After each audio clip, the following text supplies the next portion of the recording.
이 점하고 이 점에서 이 직선까지의 거리를 구하라고 문제가 나왔어요. 아, 공식이 뭐였지? 공식이 뭐였지 생각할 수 있지만 공식을 안 배웠어도 풀 수 있는 문제라는 걸 꼭 기억하셨으면 좋겠습니다. 뭐냐?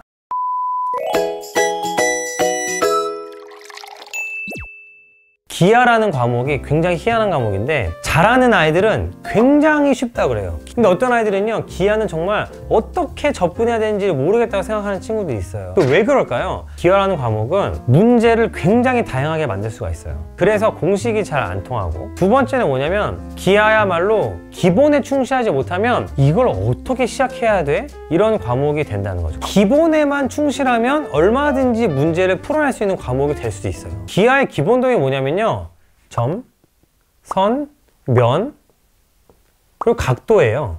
이 각도를 가지고 우리가 모든 도형들을 다 만들 수 있거든요. 이거를 벗어나는 거는 아무것도 없습니다. 이런 해석을 할 수 있으면 기하는 쉬운 과목, 이게 안 되면 모든 케이스를 다 외워야 되는데 도저히 그게 불가능한 과목이 돼버린다는 거죠. 예를 몇 가지 들어볼 테니까 한번 따라와 보세요. y는 x 플러스 1이거든요. 이 점이 0,1인데요 0,1을 지나면서 이 점의 수직인 이 직선을 구하라고 나왔어요. 이걸 풀 수 있는 방법이 생각이 안 나요. 그럼 여러분들이 이 문제를 어떻게 풀어낼 수 있을까요? 어디서부터 시작하면 되냐면, 직선이라는 건 결국 두 점만 구해주면 그 두 점을 지난 직선을 구하는 건 누구나 할 수 있으니까 한 점만 더 구해주면 되는 거예요. 요 점은 하나 구했고 한 점만 더 구해주면 그 두 점을 잇는 직선을 구해주면 되니까 그 점을 한번 구해보자. 여기도 지나겠네?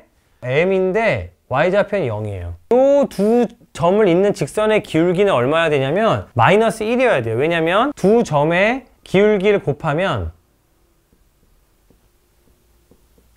마이너스 1이어야 되니까. 그래야 수직인 두 직선이 되는 거죠. m분의 마이너스 1은 마이너스 1이 되는 거죠. 1,0이 된다는 걸 알 수가 있습니다. 0,1하고 1,0을 지나는 직선이니까 y는 마이너스 x 플러스 1인 직선이구나 라는 걸 쉽게 알 수 있는 거죠. 한 점을 더 구해서 우리가 이걸 알 수 있었던 거예요. 기하를 풀 때는 직선을 구하려면 한 점만 더 구하면 되겠구나. 그 한 점을 어떻게 구해보지? 그 한 점에 가지고 있는 특성은 요 점과 요 점을 이었을 때 그 기울기가 마이너스 1이면 되는구나. 여기서부터 출발하면 얼마든지 새로운 방식으로 문제를 풀 수 있다는 얘기가 되는 거죠. 한 문제만 더 풀어볼게요. y는 마이너스 x 플러스 1이라는 직선이 있어요. 0,0에서 이 직선까지의 거리를 구하고 싶어요. 보통 어떻게 하냐면 이런 공식을 써서 문제를 풀게 돼 있어요.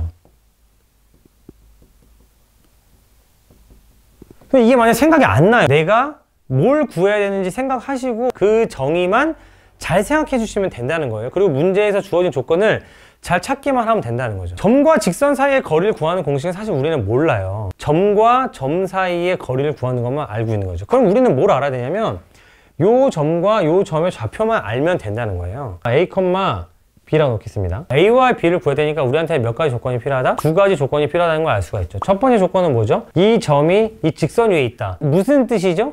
요 a, b를 요 x, y에 대입해도 된다는 뜻이 되니까 b는 마이너스 a 플러스 1이죠. 그리고 두 번째는 뭐가 있죠? 이게 최단 거리잖아요. 이 직선과 이 직선은 어떻게 되냐면 직각이 될 수밖에 없는 거죠. 요 점과 요 점을 잇는 요 직선은 기울기가 얼마여야 될까요? 얘가 마이너스 1이니까 얘는 1이면 되는 거죠. 식으로 표현하면 1이 됩니다. 정리하면 b는 a가 돼요. a는 2분의 1, b도 2분의 1이 되죠. 0,0부터 2분의 1, 2분의 1까지의 거리를 구하는 그냥 문제로 바뀐 거예요. d라고 하면 d는 2분의 1 곱하기 루트 2로 문제가 바뀝니다. 기하라는 과목은 결국 뭐냐면 각 조건의 정의, 이 모든 것들을 점, 선, 면, 각도의 개념으로 바꿔주는 그 상황, 그 상황을 식으로 표현하는 능력만 있으면 기하는 굉장히 쉬운 과목이 된다는 거죠. 이 점하고 이 점에서 이 직선까지의 거리를 구하라고 문제가 나왔어요. 아, 공식이 뭐였지? 공식이 뭐였지 생각할 수 있지만 공식을 안 배웠어도 풀 수 있는 문제라는 걸 꼭 기억하셨으면 좋겠습니다. 뭐냐? 이 점부터 직선 사이의 거리를 구하는 것은 결국은 두 점 사이의 거리를 구하는 문제구나. 이 점을 구하는 문제로 바뀐 거예요.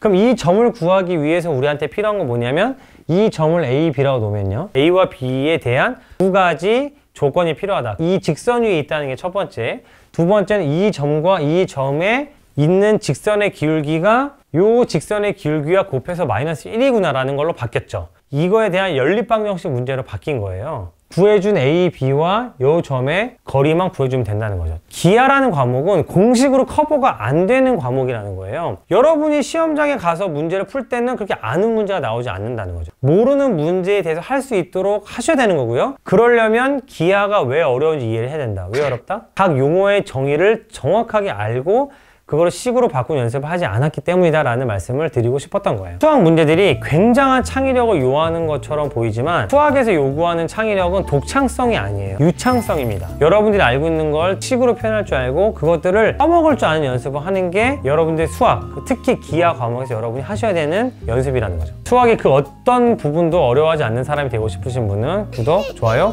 알림 설정.